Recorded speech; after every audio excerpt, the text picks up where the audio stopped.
Welcome back to Political Connections. I'm Tim Boyne. We switch gears now to efforts of the Constitution Party of North Carolina. It's one of several groups working to get their political party on the ballot. In recent years, we've highlighted the Libertarian Party and others looking for the same result. Recently had a chance to talk with two of the party's leaders to find out why another political party is needed. All right, gentlemen, thank you so much for stopping by. Terry, first, let's start with, I guess, for viewers that don't know about you, what is the Constitution Party? Well, the Constitution Party is a party that we adhere to principle above politics. In other words, we believe that our party is a party that's concerned more with principle than we are winning or what have you, but we just call ourselves a principled party and wanting to get back to the Constitution of the United States because we believe that overall it's being ignored by the major parties. Is this a national movement as well? Or just it is a national movement. Of course, Mr. Hayes will talk to this in a few moments, but I'll speak to this. In the state of North Carolina, the Board of Elections is requiring us to have 85,000 signatures, which will help us get on the ballot, but we believe that's unconstitutional.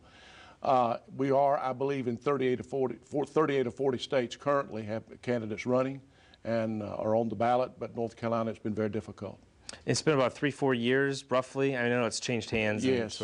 Right now, we believe we have some excitement within the party and a lot of encouragement. We've got a tremendous chairman and who's leading us, and we've got some folks who are coming on board who are really active and energetic about seeing this party move forward. All right, Kevin, you're the Wayne County Director, but also working on the ballot access issues. Yes, talk about what that issue is, I guess. Well, the state is requiring us to have 85,379 valid signatures from voters. That means oftentimes we'd have to get well over 100,000. And what we say to people is, regardless if you're Republican, Democrat, Independent, matters not. If you believe in the right to vote, if you believe in freedom of elections, go to our website, constitutionpartynorthcarolina.com. Download our petition and sign it.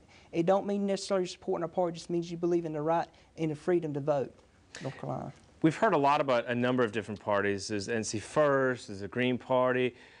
I guess the state looks at it as maybe when is there too many parties? Is there never a case for that, do you think? Or? I don't see there's necessarily a case for that, but you know, we're proposing, we have a supporting group called North Carolinians for Free and Proper Elections, which has a bill they're trying to introduce called the Electoral Freedom Act, and it would just require a flat 10,000 signatures, which is more than fair. You know, that's about what states around us require, you know. So North Carolina is the 48th or 49th hardest to get on the ballot in the whole United States. So it's very restrictive, North Carolina. We've seen what the Libertarian Party has done to get on the ballot. They've spent a lot of money doing it. How are you guys going about it? We're going door to door. We're going out in rallies, events, just spreading the word, you know, on the ground, you know, through the internet, that type of thing. Terry, let's just, you know, we talked about there are a number of parties in the state. What do you think separates you from those other parties? And if you lean one way or the other, would you say you lean one way? We would probably lean to the right of most parties. The main difference with the Constitution Party and the others is that we have 7 core values that we insist that our candidates abide by. We just don't talk about these values like the major parties. We insist that our candidates go by, the one being the sanctity of human life. We believe in that every child has a right to come into this world.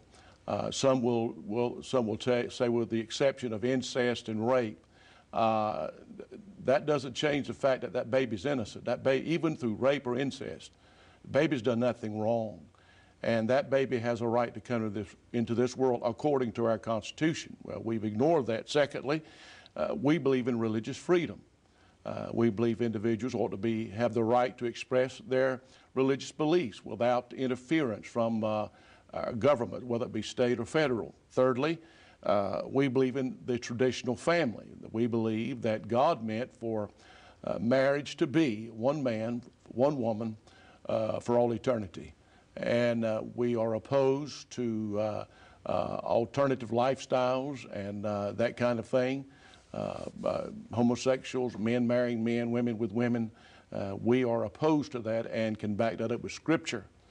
Then we are, of course, for private property rights. And if we lose in this area, and we're already losing this battle in the United States, eminent domain and that kind of deal, we believe individuals have a right to private property.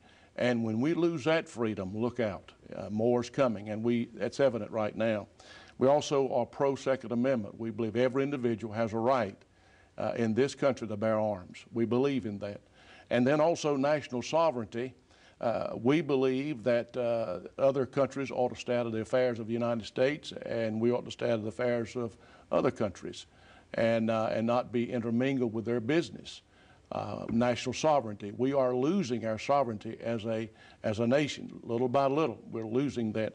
And then finally, we are adamantly opposed to socialism, which I believe, and I believe many in this country will tell you that's being promoted right now from Washington. And we're opposed to socialism, which I believe leads to communism. And there's some things that are being promoted today causing communism to come through the back door, sneak in. I remember years ago when Nikita Khrushchev had banged his shoe on the podium and said, "We'll take over without firing a shot." That's happening in the United States right now. Coming back to the ballot issue for a minute, are you hoping to get on this fall, and do you have candidates lined up, and what kind of races? We're hoping to get on by 2012. So if you get on by this fall, you'd have to repetition between now and the 2012 election, because this election you're not electing a governor or a president, which requires to have 2%. So we're hoping to be on by May of 2012. And we have candidates ready to line up, ready to run right now. So this is a 2, 3, 4-year effort to Yes, get ready for it. Yes, sir. And how would you say it's going right now? It's going fairly well. We got a few thousand signatures. You know, we've got a good start on it. You know, hopefully in the next few weeks and few months, we'll really kick into full gear on it. In upcoming elections in November, we'll be out petitioning at the polls as well. Okay, Terry, we're just about out of time, but if there was one more thing you wanted people to know about the party and, you know, that we didn't talk about, what would... Well, something I just mentioned at the beginning, I want people to understand this, that to vote for the lesser of two evils, and that's what many do today. You have, in other words, the American people and our parties have to get back to principles, and not just winning, but principles. The Constitution Party, though we are not at the table with the big boys yet, we still believe that principles ought to be the guiding factor or to lead us into proper areas when it comes to politics in the United States. Just remember this, principle above politics. And we need principled government again, and we don't have it currently, and regardless of what party's in Washington. Okay, gentlemen, thank you so much for your time, and good luck. Thank you.